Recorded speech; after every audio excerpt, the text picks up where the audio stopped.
Hey everybody, it's Jay and Gay, host of the Pursuing Excellence podcast here. Just want to take a minute and say, if you haven't heard about Anchor, it's the easiest way to make a podcast. Let me explain. It's free.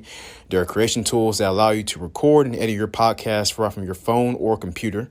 Anchor will distribute your podcast for you so it can be heard on Spotify, Apple Podcasts, Google Podcasts, and many different platforms. You can make money from your podcast with no minimum listenership. It's everything you need to make a podcast in one place. Download the free Anchor app or go to anchor.fm to get started today.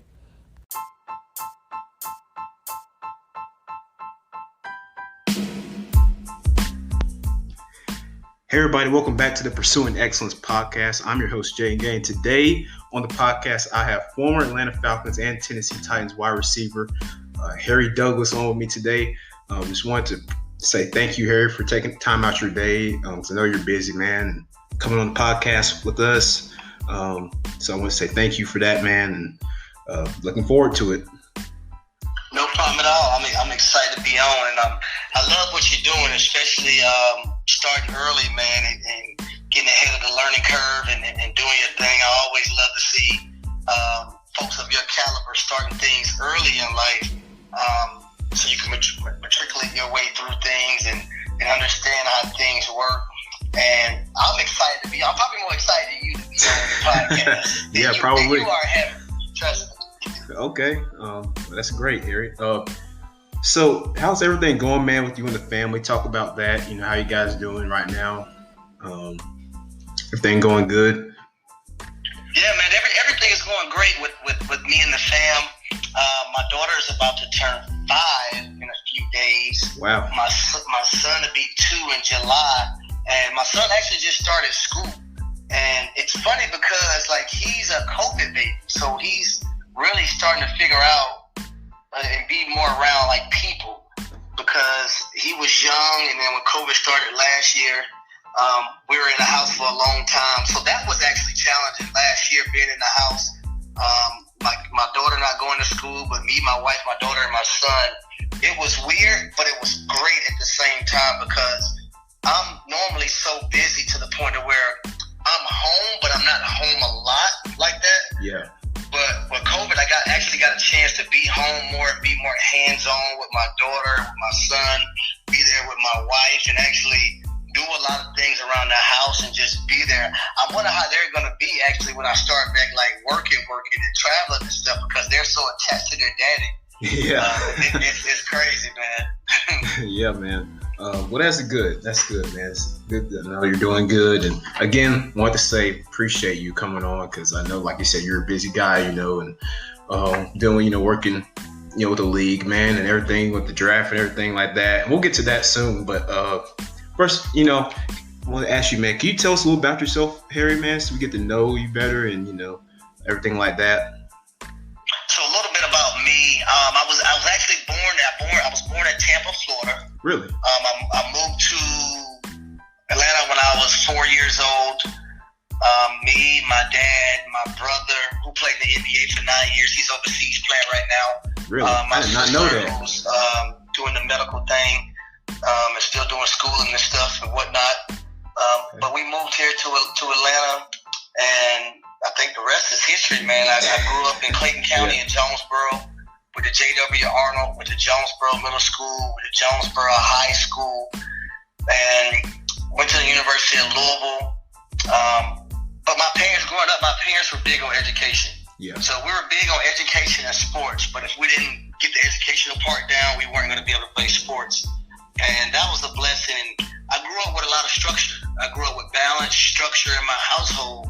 So all the traits that I and all the things that I do now, like around my house, are things that my dad instilled in me when I was younger. And it's funny watching my son, because all the things that I do, I learned from my father just watching him. And my son is the exact same way right now. Yeah. My son watches everything I do. So I'm just passing the torch along down to my son. But I grew up playing baseball, basketball. I took up playing just about every sport. And I really enjoyed it. And my dad didn't really force it upon us. Right. He introduced us to it, and we just fell in love with it. So that was good. But being able to have, and I'll tell you another blessing, being able to have my mom and dad growing up was such a blessing. Oh, yeah, man. Absolutely. My mother, man, that's my girl. I'm a my dad, we have a great relationship too. But me and my mama's boy, she's very religious, spiritual. I've never seen her sin, never heard her raise her voice. My dad, I think, is the best father in the world. He just taught me so many things, the ins and outs of life, period, and things that I still carry with me today. Yeah, man, absolutely, man. Like you said, that, like you said, man, education, and sports, like you can't, same way I was raised, man, you can't have one without the other, man. If your grades aren't good, then can't play anything till you get your grades up. So that's the way, I was raised, man, and seemingly you as well. So you say you played baseball, a couple of sports, man. So growing up, so what all sports did you play growing up? So growing up, I played baseball, basketball, football, and track. I did all four, and I actually did all four in high school as well. Right. Okay. So I did all four all the way up to high school. Okay.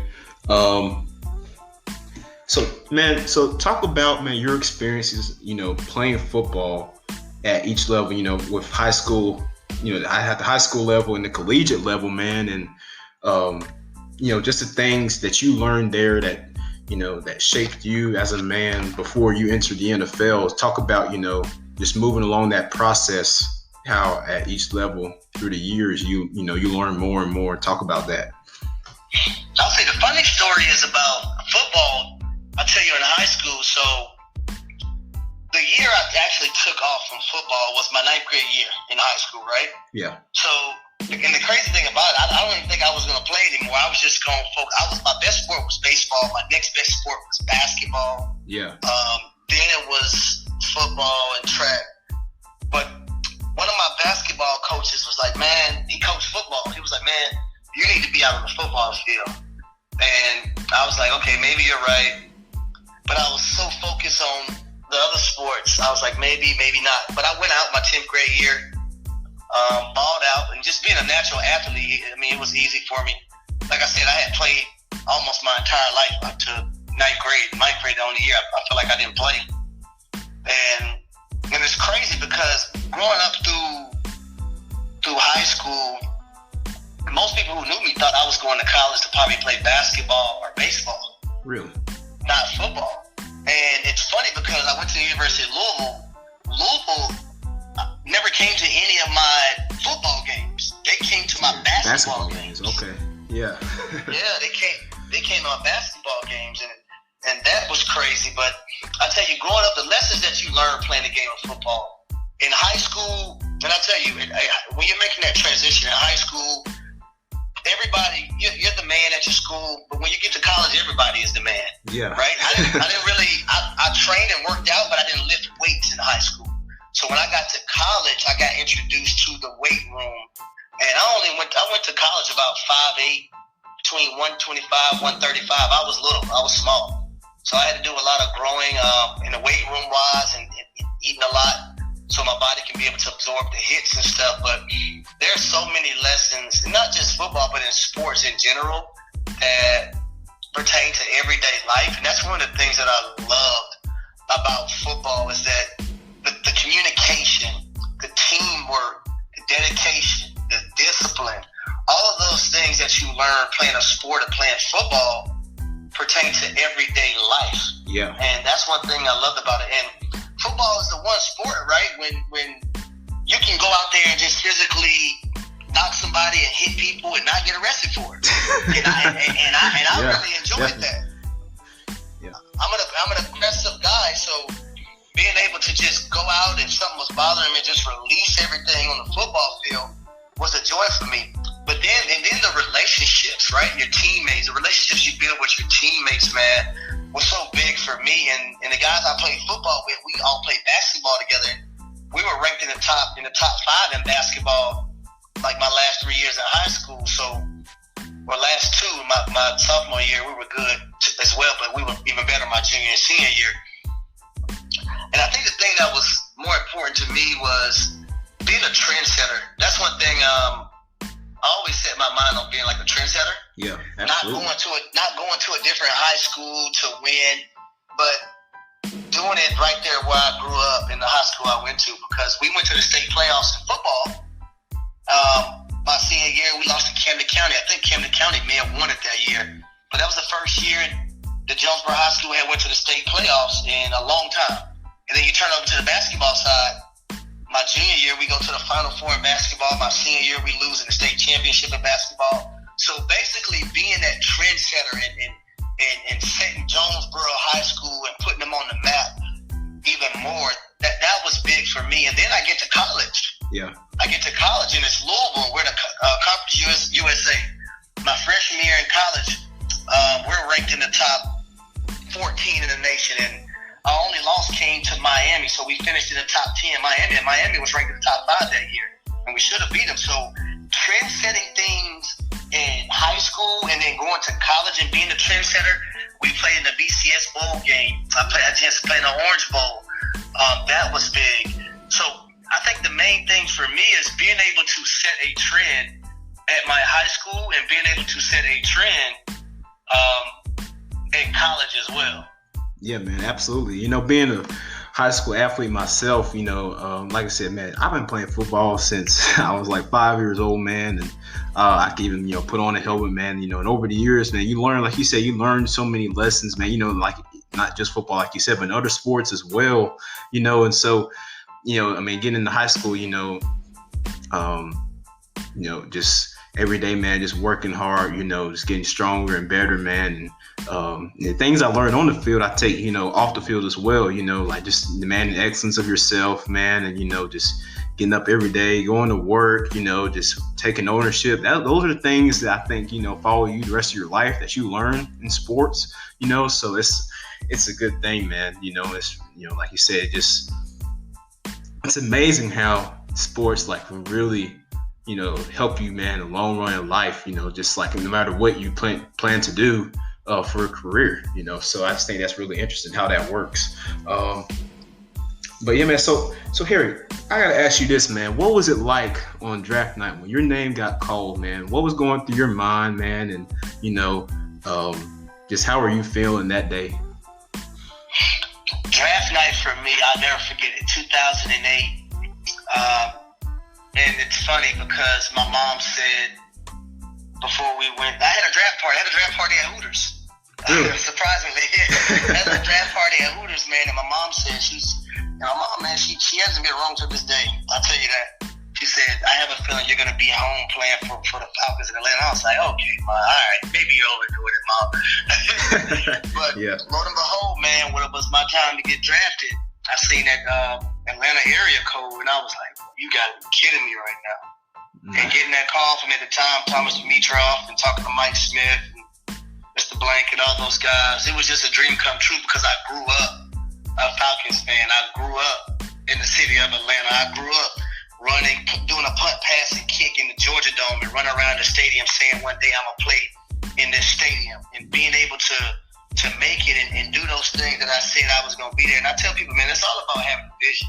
Right. The Bible said, well, there's no vision, the people will perish. You got to have a vision for your life. You got to see yourself doing things before they actually happen. And the more you visualize and see yourself doing things, the more things can come to fruition. And that's what it was for me. And I was blessed. And I just thank God to be able to play here my first 4 years, but to be able to sign a contract and play 3 more years after that here, it was such a blessing, man. In the city I grew up. And I don't love no other place like I love Atlanta. Absolutely, man. Rise up. That's right. So talk about, man, what was it? I mean, you know, just describe the NFL experience, man. Like, I mean, you know, lots of, you know, almost, you know, like a lot of kids, man, you know, just like you said, man, like yourself, one day, man, I want to be in the NFL. I want to grow up, man, you know, and play, you know, for the Falcons or whatever team it may be for them, man, you know, and then, you know, it's a rare cases, man, where that does happen. You know, it's with, you know, surprisingly, with as many people that are drafted every year, it's rare cases, man. So it's just amazing, man, when that happens. So talk about playing with the Falcons, man. You know, in that environment. Talk about that. You played there for 7 seasons, am I correct? Yeah, 7. I was in Atlanta for 7 years, and that was amazing because I had a chance, and he's like my brother from another mother. Well, all these guys I'm about to name Roddy White, Yeah. Brian Finneran, Julio Jones, Eric Weems, Michael Jenkins. Gosh, I don't want to leave anybody out. Devin Hester. All my teammates I had, even Matt Ryan, man. Me and Matt came in 2008. Jonathan Babineau, William Moore, man. All these guys, Antoine Harris, all these guys, we formed a relationship that'll never go away. And when you do things and you have one common goal with other guys on your team, your bond is going to be better. Like, we did everything together. We worked out together. We traveled in the off-season together. We played cards together. We did literally everything together, and that's why we were so good on the football field. A lot of people think it's just, okay, you work out at the facility, you go home, and you go back to your everyday life. No, we did so many things outside of the facility, and that's what actually made us great as a wide receiver group. That's what made us great as a team. I think 3 years I played in Atlanta, we went 13-3, if I'm not mistaken. Mill went 12-4 1 year, but 3 of the years, I think we went 13-3 3 years, if not 13-3 2 years, 1 year 12-4, and had the number 1 seed 3 times. Yeah. So that's unheard of. I got to play with Tony Gonzalez, a guy I actually got to play with. Tony Gonzalez is in the Hall of Fame. Matt Ryan's probably going to the Hall of Fame. Julio Jones is going to the Hall of Fame. Roddy White's probably going to the Hall of Fame. I played with 4 guys that's going into the Hall of Fame. Dude, not many people can say that. Yeah, that's amazing, man. I mean, I can't even fathom, that type of, experience. So, but I do ask you, man, 2012, man, I believe it was the NFC Championship game against the 49ers, right? Yep. Harry, you caught a pass from Matt, all right? He's dropping back. I can't remember what down it was. I already know what you're about to do. And it's crazy, and I'm going to say this, because I told some people off air, I never even said it on air, because at this point, I thought it never really even mattered, because I've never been a person I'm never an excuse person, but I'm explaining everything to you. I'm explaining the play and everything. Yeah. The play we ran, it was 3rd and short. Yeah. And I already knew what play was going to come in the huddle. It was Z return, it was double right, Z short, Z return wheel. And we had ran the play so many times throughout my career, and we got the perfect coverage. We knew the San Fran was going to be in man coverage. I literally threw the defender down on the ground. So I'm standing in my head, and I'm looking for the ball. But Lord and behold, when I'm looking for that football, I've never seen the football because it got caught into the lights until the very probably last 10th of a second. So I literally just threw my hands out there. Yeah. I never even seen the football. And when I realized I had it, I was like, dang, I kind of stumbled down because, number one, I couldn't even see it, and I just threw my hands out there. But I was like, dang. And at that point, it was 3rd down, so I was like, dang, I just got to make this catch because this is 3rd down. Yeah. But if I would have stayed up, it would have been a touchdown. But it's a play, man. I'm not going to lie to you. And I'm like, what are the chances at this time that this scenario comes up? Yeah. That this football gets caught in the lights. And I know and the only reason why I caught it is because we was always taught, if you don't see the football get caught in the lights, just try to catch the lights. You know what I mean? Try to catch the lights with your hand. Right. Yeah, so man. I never told anybody about this media-wise or anything. Like, I just always took the criticism because, it is what it is. Yeah. I never played the game for excuses. I just knew it. One thing I knew, man, it was just God telling me it wasn't meant to be. Right. It wasn't meant to be. And I don't never question a good man. But I think about that play every day of my life. Promise you I do. I know, man. It's crazy because, I remember watching that game. I'm like, oh my gosh, man, if Harry Douglas would have stayed up, he would have had a touchdown, man. Yeah, bro. But yeah, man, I just wanted to bring that up because, I was thinking about it, man. I was like, let me ask Harry about this because, that play was very crucial play and very crucial catch you made, man. And like you said, on 3rd down, and great ball from Matt too, but you pulled it in. But man, if you had stayed up, it could have been 6. I know. But so man, you played with the Falcons, man. Of course, you talked about that. So talk about playing for the Titans the last few years of your career and everything with that. How'd that come about? Well, so when Dan Quinn came in, Dan Quinn and that regime, they decided to let me go. So that was I upset about that? I was like, yeah, I was upset, but one thing I was thankful. I was thankful for Mr. Blank. I was thankful for the organization, Mike Smith, everybody giving me the opportunity to live out my dream in the city that I grew up in. Yeah. And one of the things I try to tell young guys now is that don't let your emotions get in the way of business, right? So yeah. I think everybody. I didn't have no ill feelings toward anyone. I still had relationships with everybody that was here, so I still talk to guys and personnel people throughout the years I was in Tennessee. And Mr. Blank is just always been amazing to me and my family, and I love and cherish him for that. But I went to Tennessee because my offensive coordinator that I had in Atlanta when I first got there, Mike Malarkey, he was in Tennessee. Yeah. So he was the reason I actually went to Tennessee. But I went to Tennessee, and one thing, me, Brian, and Rackball guy, we went to Tennessee at the same time as free agents, is we understood that they needed a culture change, right? Things need to change around there. So being there, being experienced, and signing as a free agent there with other guys, and us getting on the same page. We had a leadership council on how we wanted to turn that thing around was great. The first year was hell, but the second year and the third year went better. Yeah, a lot better. And the guy who was my offensive coordinator, Mike Malarkey, he ended up getting a head coaching job. So that was dope. And then my receiver coach I had in Atlanta ended up coming and being the OC.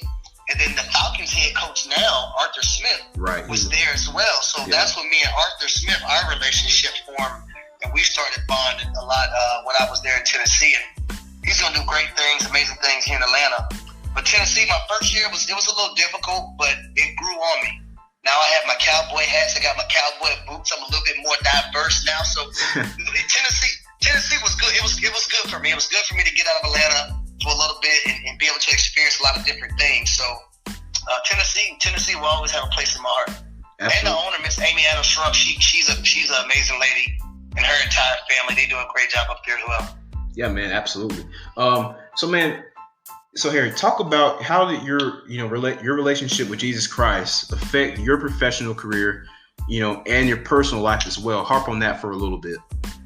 Well, it's just a matter of growing up in the church, and literally we went to church like 3 or 4 nights a week growing up. I started going to church in Louisville. I had some family up there, a church called Oak Grove. I started going. I came back to Atlanta. And I'll tell you, I had a year, man, where I actually got away from it. And it was the worst year of my life. Man. I tore my ACL, all kind of nonsense. So I just knew I had to get back to my homegrown covenant, right? Yeah. The good man upstairs, and because he had blessed me with everything that I had. And I married my wife, and her cousin, Pastor Anthony Murray, he's the pastor of a church called Oasis Family Life Church, and I went and heard him preach one day, and I'm like, dang, I really dig his preaching style. He's younger, he keep it real, he keep it raw. So I started driving. At the time, he only had one church that was in Dallas, Georgia. So that's about an hour and 50 minutes from where I live. So church had to be good if I was driving an hour, 40, hour and 50 just to go.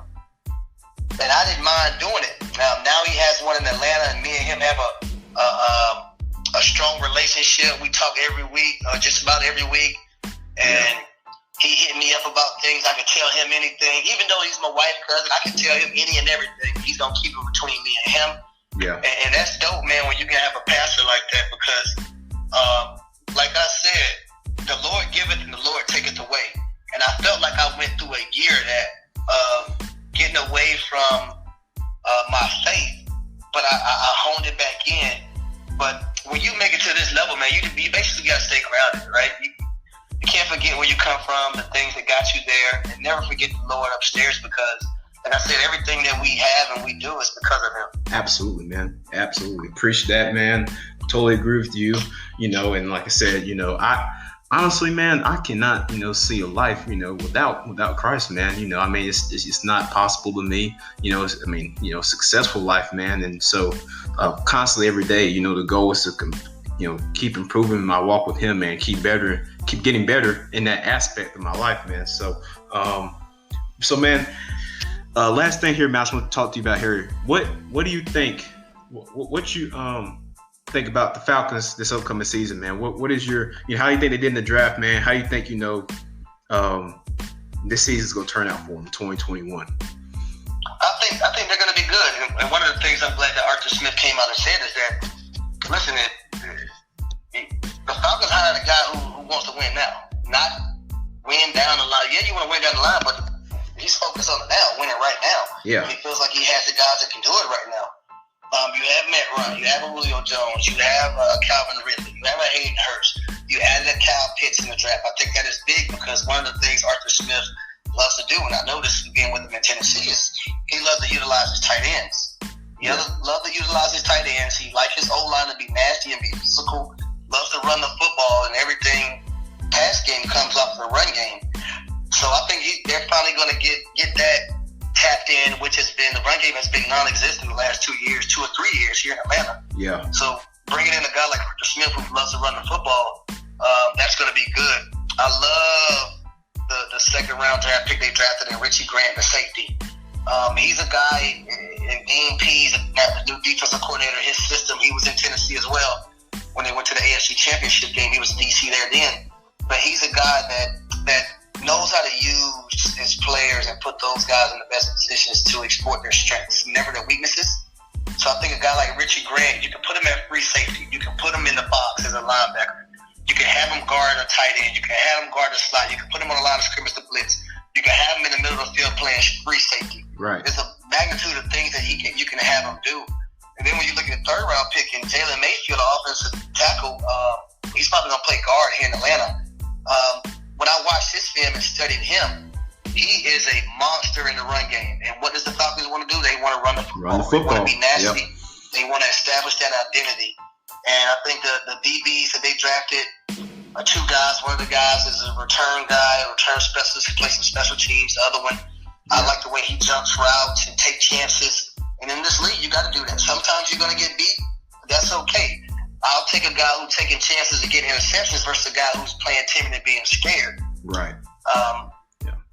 Fifth round draft pick, Taquan Graham from Texas, a guy who can play 3 technique, 5 technique. Going into the draft and free agency, one of the things that they had to get better at is defensive line play. Yeah, right? Rushing the passer. Yeah. Yep. And the second, fifth round pick they drafted from Notre Dame at DN. I'm gonna call him Ayo just because I don't know how to pronounce his name correctly yet. Yeah. But I think he's gonna be good. But I think they have a nucleus of guys that can be fresh. And you add a Marlon Davidson, you have a Brady Jarrett, John Kaminsky, Stephen Means signed back. You have Tyler Davidson. All these guys can do it by committing. Yeah. And you have a Dante Fowler still. So looking forward to those guys. And then I look at the last pick they had in Frank Darby, wide receiver. I think he's going to be better than a lot of people think. I like the system he came out of Herm Edwards, a guy who actually coached in the NFL for a long time. So he has that structure. He understands what it takes to be a pro. Yeah. So I'm looking forward to that as well. But I think the Falcons are going to do good this year. Yeah, man, absolutely. So, man, I appreciate you coming on the podcast today, Harry. It was good hearing from you, man, and getting to know, what's like being in the NFL, man, because everybody wants to know, man, like that's something. What is it like playing NFL, man, and going through that process, man, and that experience. I want to thank you for sharing that with us today, man, coming on. Appreciate your time and hope everything goes well with you and your family, man, during this time, and be praying for you, man, and good luck to you guys. Everything that you're doing. Thank you for coming on.